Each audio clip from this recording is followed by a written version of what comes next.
നമുക്ക് മുതിര എങ്ങനെയൊന്ന് ഉപ്പേരി വെച്ച് നോക്കിയാലോ. ഇത് മുതിര മുളപ്പിച്ചതാണ് കേട്ടോ.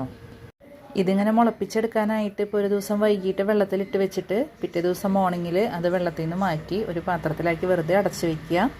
അത് കഴിഞ്ഞ് അതിൻ്റെ പിറ്റേ ദിവസം രാവിലെ നമുക്കിത് ഉണ്ടാക്കിയെടുക്കാം കേട്ടോ. അപ്പോഴേക്ക് നന്നായിട്ട് മുള വന്നിട്ടുണ്ടാവും. അപ്പോൾ ഉപ്പും മഞ്ഞൾപ്പൊടി ഇട്ട് കുക്കറിലിട്ടിട്ട് മുതിര വേവിക്കുക. ഒരു വിസിലടിച്ച് ഒരു 10 മിനിറ്റ് ഫ്ലെയിം കുറവിൽ വെച്ചാൽ മുതിര റെഡിയായി കിട്ടും. അതിനുശേഷം ഒരു ചട്ടിയിൽ വെളിച്ചെണ്ണ ഒഴിക്കുക. എണ്ണ ചൂടായി വരുമ്പോൾ അതിലേക്ക് ചുവന്നുള്ളി, വെളുത്തുള്ളി, ഇഞ്ചി, പച്ചമുളക്, കറിവേപ്പില എന്നിവ ചേർത്ത് നല്ലപോലെ വഴറ്റുക. നന്നായിട്ട് വഴന്ന് വരുമ്പോൾ അതിലേക്ക് കുറച്ച് തേങ്ങയും കൂടി ചേർത്ത് വേവിക്കുക. മുതിരയിൽ ആവശ്യത്തിന് ഉപ്പുള്ളത് കൊണ്ട് നമ്മളിതിൽ ഉപ്പ് ചേർക്കുന്നില്ല കേട്ടോ. വേറെ ഉള്ളിയും തേങ്ങയൊക്കെ കൂടി നല്ലപോലെ റെഡിയായി വെന്ത് വരുമ്പോൾ ഈ മുളപ്പിച്ച് വേവിച്ച മുതിര നമുക്കതിലേക്ക് ചേർത്ത് കൊടുക്കാം കേട്ടോ. എരിവിനായിട്ട് വേറെ പൊടികളോ അങ്ങനെയൊന്നും ചേർക്കരുത്. പച്ചമുളകിൽ തന്നെ വേണം ഉണ്ടാക്കാനായിട്ട്. അതാണ് ഇതിൻ്റെ ടേസ്റ്റ്.